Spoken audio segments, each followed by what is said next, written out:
komunikasi tersebut bisa meminimalisir noise tersebut. Relasi itu penting. Di dalam relasi itu kan membutuhkan suatu namanya komunikasi. Kita berbaur dengan masyarakat, gitu kan. Itu kan pasti harus ada skill komunikasi. Nah, komunikasi itu benar-benar sangat penting. Salah satunya pasti faktor teknologi.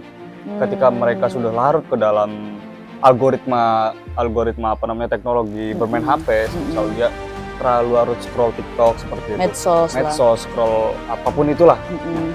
Mereka sudah terlalu ke dalam algoritma mereka sendiri, Pak. Bahwa outputnya dari mahasiswa-mahasiswa ilmu komunikasi, salah satunya itu kan, ya banyak ya, karena ketika pemerintah mengeluarkan kebijakan yang memang kebijakan tersebut nggak masuk akal, itu pentingnya peran pemuda yang menyuarakan tentang kebenaran, tentang kebijakan pemerintah yang emang udah di luar akal gitu, out of the box gitu.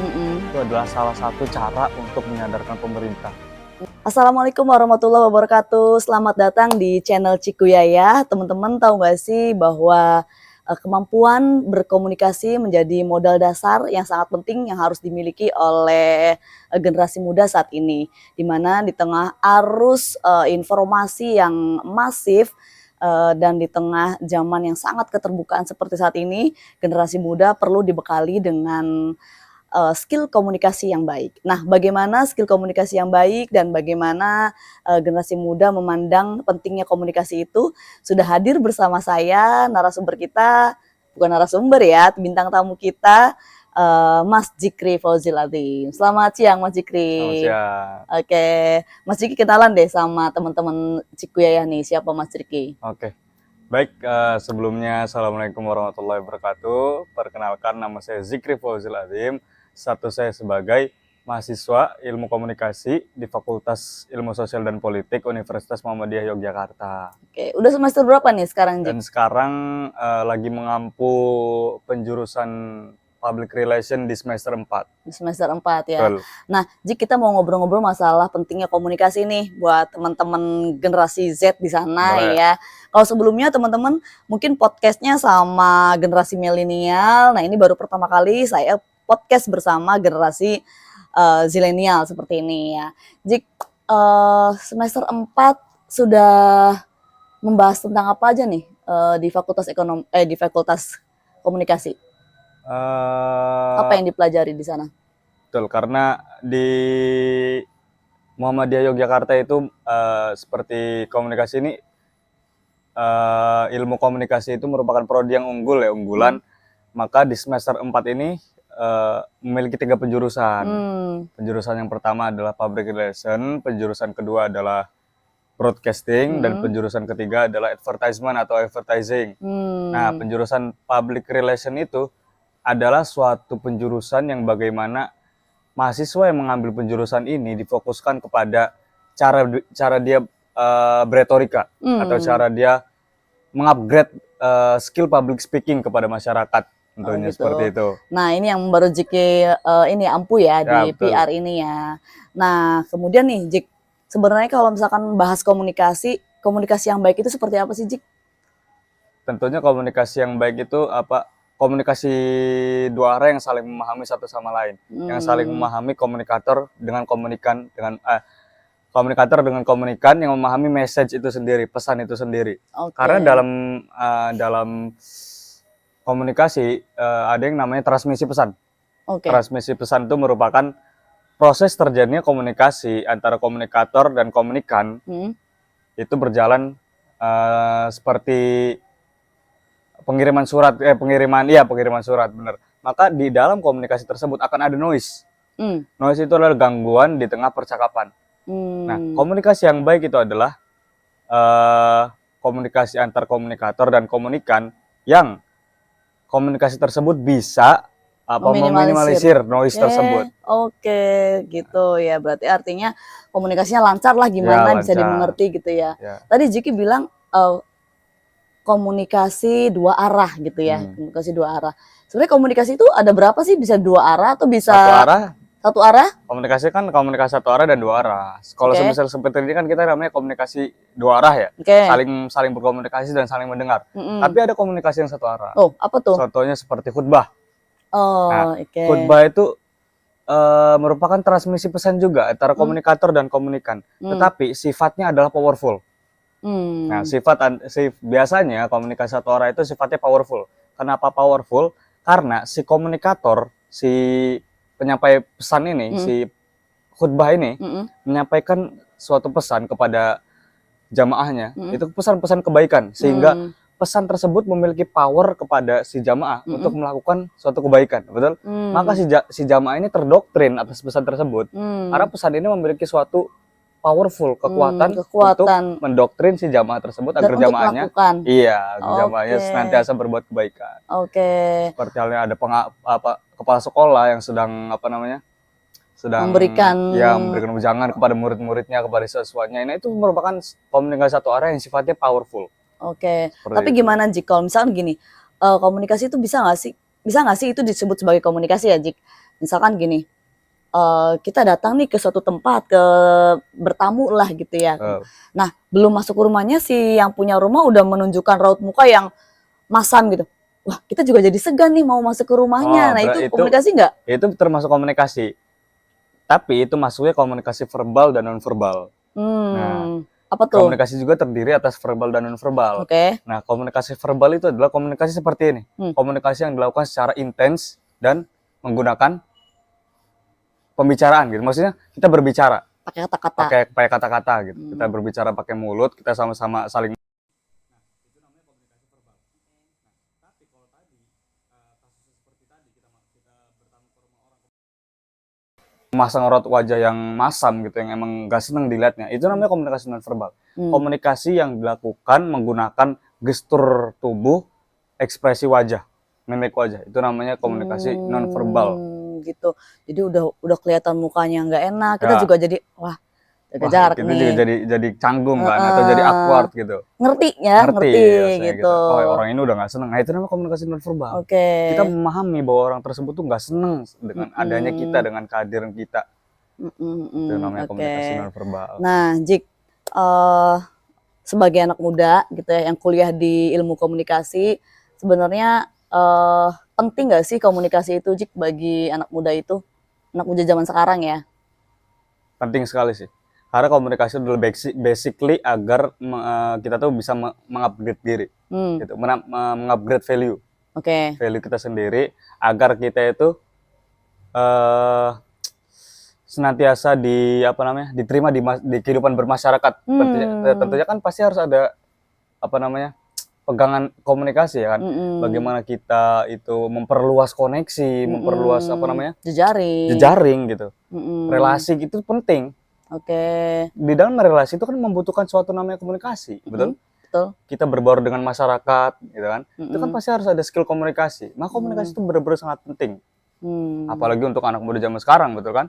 Yang notabene-nya anak-anak zaman sekarang itu, Gen Z sekarang ini, apalagi gen alpha ya, itu kita sangat minim terhadap kesadaran bermasyarakat. Itu butuh ya Jik ya? Butuh, skill komunikasi itu butuh. Memang sih masalah di anak-anak zaman sekarang gitu ya, mereka itu kurang empati, peduli gitu. Itu tuh sebenarnya mereka tuh emang tidak peduli, tidak empati, ataukah tidak bisa mengkomunikasikannya Jik? Masalahnya? Tidak bisa mengkomunikasikannya, karena mereka terlalu larut terbawa zaman. Kenapa? Apa yang membuat larutnya? Ya, salah satu hal yang membuat larutnya itu adalah teknologi, tentunya pasti teknologi. Nah, di komunikasi pun ada membahas tentang teknologi. Pelajarannya itu namanya ICT, Information Technology Communication. Nah, di situ dipelajari tentang bagaimana bermacam-macam teknologi di era digital sekarang ini memengaruhi kehidupan bersosialisasi. Nah, itu. Kalau tadi semisal Mama nanya terkait kesadaran anak-anak Gen Z ya kan. Nah, salah satunya pasti faktor teknologi. Ketika mereka sudah larut ke dalam algoritma teknologi, bermain HP, misal dia terlalu larut scroll TikTok seperti itu, medsos, scroll apapun itulah. Nah, mereka sudah terlalu ke dalam algoritma mereka sendiri pastinya. Sebenarnya ada nggak sih Jik ngebahas tentang gimana sih orang tua kita zaman dulu itu, nenek moyang kita, leluhur kita itu mereka bagaimana cara berkomunikasinya gitu. Dan sekarang kan sudah banyak nih cara kita berkomunikasi, bahasa juga sudah semakin meluas kosakatanya. Nah, itu dipelajari nggak, Jik, budaya-budaya berkomunikasi? Terkait budaya-budaya, sedikit cerita. Sebenarnya Jiki sendiri kan dulu pengennya sebenarnya masuk ke program studi ini kan, antropologi ya kan. Tapi nggak masuk ya teman-teman. Belum rezekinya di situ. Iya. Ya karena emang rezekinya di ilmu komunikasi. Tapi nggak sampai situ. Ternyata di ilmu komunikasi juga mempelajari tentang antropologi. Tapi bahasanya adalah sosiologi komunikasi. Tapi secara keseluruhan sama pembahasannya tentang budaya sosial. Bagaimana terjadinya antara budaya minoritas dan mayoritas itu yang ada di Indonesia. Feminim dan maskulin ya. Kalau perempuan itu kan feminim, laki-laki itu kan maskulin.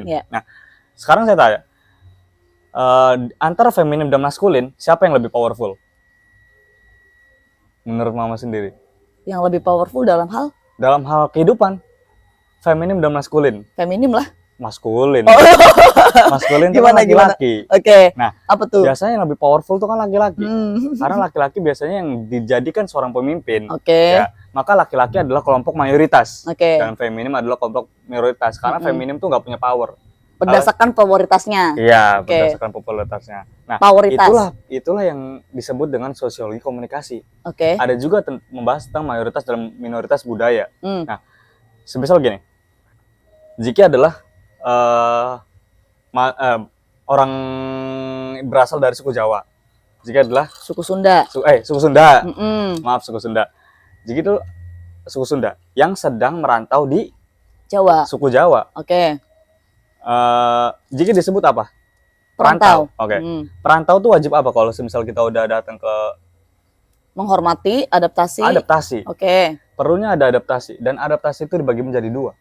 Ada adaptasi, yang pertama itu adalah akulturalisasi, dan yang kedua adalah asimilasi. Nah, ketika seorang yang sedang adaptasi ke budaya yang mereka tempuh, maka mereka itu harus memiliki sifat akulturalisasi.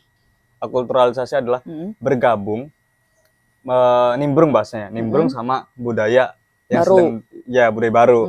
Nah, tapi sebagai pendatang kita nggak boleh punya sifat asimilasi. Asimilasi itu adalah meninggalkan atau melupakan budaya sebelumnya dan membangun budaya baru. Itu nggak boleh.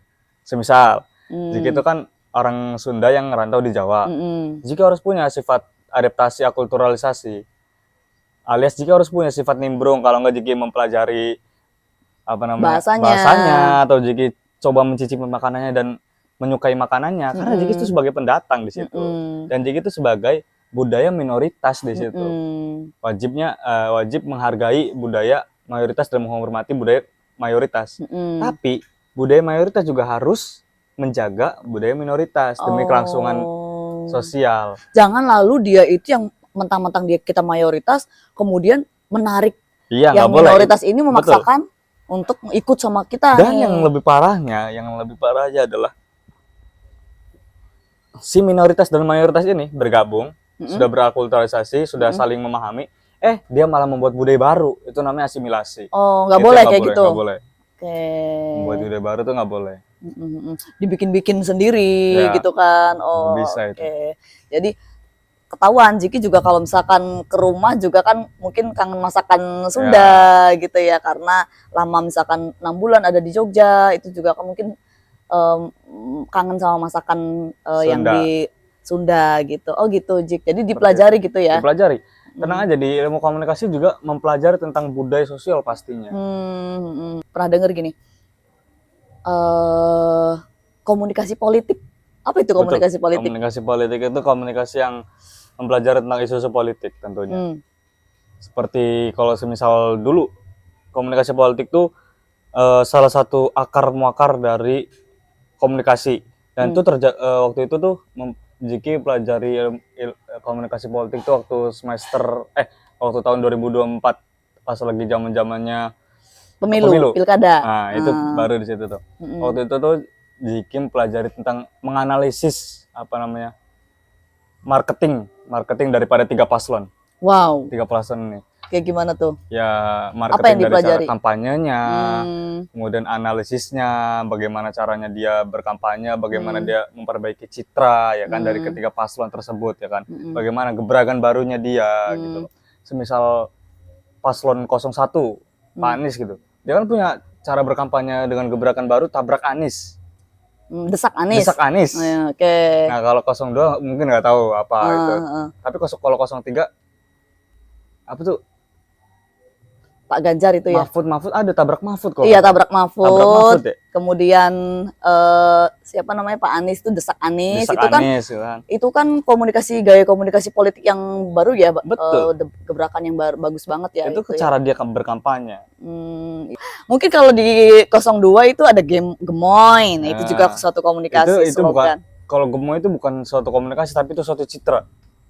Tapi itu juga merupakan satu komunikasi nggak sih? Pencitraan gitu? Ya citra, itu hanya Membangun citra citra. doang. Bahwa Oke. citranya Pak Prabowo itu adalah gemoy gitu kan. Prospek ke depan untuk anak-anak ilmu komunikasi itu seperti apa, Jik? Prospek apa dulu nih? Prospek kerjaan, Oke. kerjaannya. Banyak banget sih kalau misal bertanya tentang prospek kerja anak ilmu komunikasi ya.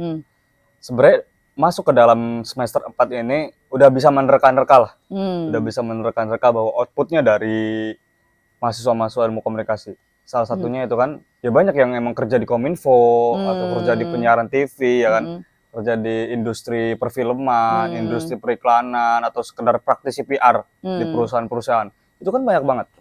Tapi, yang lebih condong kepada prospek kerja anak-anak ilmu komunikasi itu ada 3 pastinya kan. Yang tadi juga udah sebutin kan.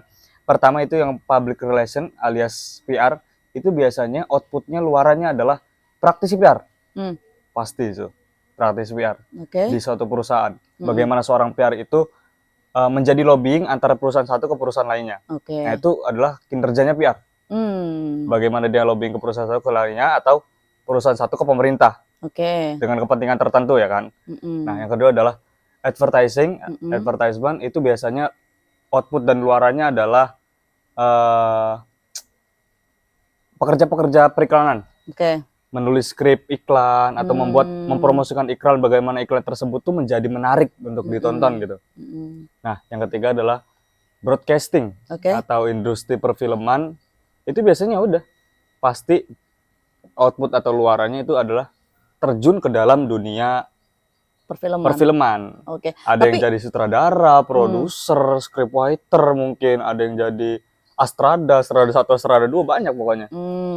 Tapi dari 3 itu ada keterkaitan nggak mereka jika di satu perusahaan gitu? Pasti ada. Apa tuh? Seperti gini, tahu marjan? Sirup marjan. Sirup marjan. Oke ya. Dari sini harusnya udah bisa menebak. Apa tuh? Perusahaan marjan tuh biasanya di setiap tahunnya membuat iklan yang seperti film. Betul? Nah, dalam perusahaan marjan, kalau semisal bertanya ya ketiga, apa keterkaitan antara 3 ini? Kita lihat aja dari perusahaan marjan. Perusahaan marjan itu biasanya membuat iklan, yang iklannya itu seperti film. Selalu bersambung antar tahun ke tahun, ya kan? Betul kan? Nah, sekarang jadi kita tanya dulu, itu sebenarnya nyambung nggak kalau sama sirupnya? Nggak ada sambung-nyambungnya Nggak ada sambung-nyambung ya kan? Iya. Tapi itu bentuk cara dia berpromosi. Cara dia promosi kayak gitu bentuknya. Bahkan sekarang ini yang terakhir kali itu marjan di bulan Ramadan kemarin kayak pakai Basisnya AI gitu, AI ya. Betul. Nah, itu bagaimana penyatuan antara 3 penjurusan ini nyatu di situ. Broadcasting ada, perfilmannya ada, advertising periklanannya ada, bahkan PR-nya pun ada. PR-nya sebelah mana? PR-nya pasti ada, karena PR itu adalah sifatnya soft selling. Soft selling adalah penjualan yang secara halus. Maka PR itu bergerak PR itu bergerak di garda terdepan perusahaan, tapi orang-orang itu tidak melihat bahwa pergerakan PR itu ada. Tapi PR itu pasti akan selalu ada dalam satu perusahaan. Seperti itu. Kalau misalkan kita masuknya ke dinas-dinas itu pemerintah itu bisa nggak PR ada nggak di situ? PR itu ada pasti. Selalu ada semua institusi atau semua apapun itu pasti ada PR. Berarti prospek kerjanya banyak ya? Banyak banget. Di satu instansi, di satu perusahaan pasti membutuhkan tenaga-tenaga komunikasi seperti itu ya, Jik ya? Karena ingin instansi atau suatu organisasi dan suatu corporate ya atau perusahaan-perusahaan gitu kan, tentu ingin punya citra yang baik ya kan. Maka dari itu dibutuhkan tenaga PR pastinya. Oke. Jik, ini sebagai anak muda ya, Jiki memandang komunikasi anak-anak muda zaman sekarang itu gimana sih, Jik? Sudah baikkah mereka cara mengkomunikasikan sesuatu kepada, ya sekarang kita lihat yang umum aja ya, yang kita lihat aja demo kemarin Indonesia Gelap, kemudian bahkan terakhir kemarin juga ada yang demo apa ya, Jik, menuntut kebijakan RUU TNI gitu, di fungsi TNI. Nah itu sebenarnya cara anak muda mengkomunikasikan aspirasinya nggak sih ke pemerintah menurut Jiki? Betul sekali. Karena ketika pemerintah mengeluarkan kebijakan yang emang kebijakan tersebut nggak masuk akal, itu pentingnya peran pemuda di situ kan, sebagai unjuk gigi atau sebagai garda terdepan gitu kan, pemuda apalagi yang notabene sebagai mahasiswa gitu kan, melihat isu Indonesia yang sedang krisis seperti ini, pasti harus ada yang namanya terjun demo seperti itu. Karena cara kita untuk menyadarkan pemerintah itu sangat sulit tentunya, pasti sangat sulit. Dengan demo tersebut aja belum tentu gitu kan ada kesepakatan ujungnya ya kan. Apalagi kita hanya menyuarakan apa namanya, aspirasi kita lewat media sosial saja, seperti kita seperti kita membuat status gitu kan, status tentang pamflet-pamflet yang itu, pamflet-pamflet Indonesia Gelap gitu kan, itu kemungkinan besar menurut Jiki sendiri nggak akan didengar sama pemerintah, apalagi menyadarkan pemerintah tuh enggak. Tapi dengan adanya demo, dengan terjunnya mahasiswa ke dalam apa namanya, lapangan gitu, panas-panas apa namanya, menyuarakan tentang kebenaran, tentang kebijakan pemerintah yang emang udah di luar akal gitu, out of the box gitu. Itu adalah salah satu cara untuk menyadarkan pemerintah. Menurut Jiki sendiri itu udah salah satu terobosan mahasiswa, salah satu terobosan masyarakat Indonesia untuk menyuarakan tentang kebenaran. Oke, jadi demo menjadi salah satu alat untuk menyadarkan pemerintah, karena awareness pemerintahnya harus digembleng gitu. Oh gitu. Jiki sendiri kalau melihat komunikasi pemerintah itu kepada rakyatnya gimana sih? Dengan akhir-akhir gini narasi yang dilontarkan oleh istana kepada masyarakat, kayak misal gini, dasmu gitu kan ya, kita ya Pak Presiden kita juga mengatakan dasmu, atau baru-baru ini ada yang mengatakan bahwa ya kalau dapet apa namanya, kepala babi ya tinggal dimasak aja, itu dari Keminfo loh. Gitu. Nah sebenarnya itu komunikasi seperti itu menurut Jiki itu pertanda apa pemerintah kita? Kalau semisal ada pemerintah atau ada pejabat yang emang cara berkomunikasinya seperti itu, cuma satu biasanya. Apa tuh? Itu menandakan bahwa orang itu minim literasi. Minim literasi, teman-teman. Pasti. Kenapa tuh? Minim literasi. Bagaimana seorang pejabat yang notabene dia tuh adalah pejabat Kominfo misalnya kan, masa dengan antusias jurnalisme atau antusias reporter gitu nanya gitu, apa wawancara gitu kan bahasanya kan, atau interview, dia hanya sekedar menjawab ya tinggal dimasak aja gitu semisal, karena itu kan ininya isunya kan itu ya kemarin ya, Tempo teror Tempo, kepala babi. Nah, terus kemudian dia dengan seenak jidat bilang tinggal dimasak aja, itu bener-bener mencerminkan bahwa dia tuh minim literasi gitu. Bener-bener nggak ada kesadaran terhadap masyarakat Indonesia. Oh gitu, jadi pemerintah tuh nggak ada empatinya ya? Kalau nggak ada empati, nggak ada rasa kasihan, nggak ada belas kasih terhadap rakyat Indonesia. Tapi gini Jik, kita sebagai yang sadar akan pentingnya komunikasi, melihat gaya-gaya komunikasi pejabat kita, perlu nggak sih kita ini nih sebenarnya baik atau enggak? Nah cara-cara kita untuk bisa memilah komunikasi itu, berita itu baik atau enggak, itu perlu dianalisis nggak sih? Perlu. Karena berita itu ada yang namanya teori framing. Teori framing itu bagaimana suatu berita itu memframing. Seperti ini. Ada semisal ada kasus ya. Ada kasus wanita jalan malam-malam. Wanita habis pulang kerja malam-malam, pulang jam 10. Oke. Kemudian si wanita ini diperkosa sih misal, diperkosa sama segerombolan pria. Hmm. Kemudian datang tuh koran, Hmm. apa namanya, pemerkosaan seorang wanita, gitu. Pemerkosaan pemuda kepada seorang wanita. Misalnya. Nah itu kan framingnya adalah si wanita yang diperkosa sama pria. Tapi kita kan nggak tahu kebenaran sebenarnya apa. Barangkali kebenaran sebenarnya adalah si wanita ini pulang dari kerjanya dengan menggunakan pakaian yang tidak tidak senonoh, ya kan. Kemudian memancing hasrat si pria, ya kan, menguncang hasrat pria. Itu kan kita nggak tahu, karena akan ada teori framing. Maka dari situ pentingnya bagi masyarakat itu adalah berpikir kritis atau menganalisa menajamkan analisa gitu terhadap suatu berita, bahwa kita tuh nggak bisa menolak mentah-mentah berita tersebut, karena pasti akan ada framing. Berarti kalau kayak gitu butuh kita kesadaran sendiri dong. Betul, makanya meningkatkan kesadaran dan menajamkan analisa terhadap satu berita gitu. Kita kan nggak tahu berita itu seperti apa, ya kan. Nah, Jik, sebagai anak muda punya harapan apa untuk pemerintah? Ya harapannya lebih aware terhadap apa yang dibutuhkan sama rakyat Indonesia. Pekerjaan pemerintah adalah untuk melayani rakyat, ya kan, pastinya kan.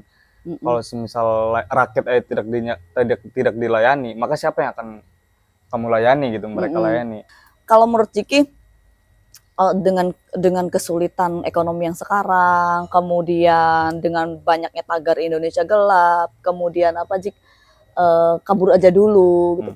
Sebenarnya pesan apa yang ingin para pemuda sampaikan kepada pemerintah dengan adanya fenomena itu? Ya tadi benar. Kelayakan hidup. Iya, gitu kelayakan hidup seperti itu. Keadilan bermasyarakat atau keadilan yang harus diterapkan kepada masyarakat Indonesia lah terkait kebijakan-kebijakan atau isu-isu yang terjadi gitu loh. Bahwa masyarakat itu sebenarnya nggak boleh disengsarakan, tapi masyarakat itu harusnya dilayani. Oke. Nah, Jik, terakhir mungkin apa yang bisa ingin Jiki katakan kepada teman-teman di luar sana agar bisa mereka punya semangat untuk menjalani hidup yang di tengah kesulitan seperti ini gitu ya, dan mereka punya seenggaknya punya harapan lah. Oke. Gitu. Ya untuk anak muda gitu. Untuk anak muda di luar sana ya pesannya lebih ditajamkan lagi kesadarannya, lebih dibangun lagi kesadarannya terkait isu-isu yang sedang terjadi, dan lebih diperbanyak lagi literasinya, karena itu adalah modal untuk kita agar kita itu bisa punya pegangan gitu, pegangan hidup lah, pegangan hidup bermasyarakat. Dan pentingnya memiliki pemikiran kritis pastinya kan. Pemikiran kritis dan ketajaman analisa itu penting agar kita bisa memanage isu dan krisis yang ada di sekitar kita lah. Oke, itu tadi teman-teman, pentingnya kita memiliki ketajaman kritis dan memanage isu-isu yang ada di sekitar kita ya. Itu tadi teman-teman obrolan saya bersama Mas Jikri. Terima kasih Jik atas waktunya siang hari ini. Mudah-mudahan sukses dan tercapai cita-citanya. Baik teman-teman, sampai jumpa lagi di lain kesempatan bersama tamu-tamu yang gak kalah keren tentunya ya. Terima kasih sudah menonton dan jangan lupa subscribe ya. Assalamualaikum warahmatullahi wabarakatuh.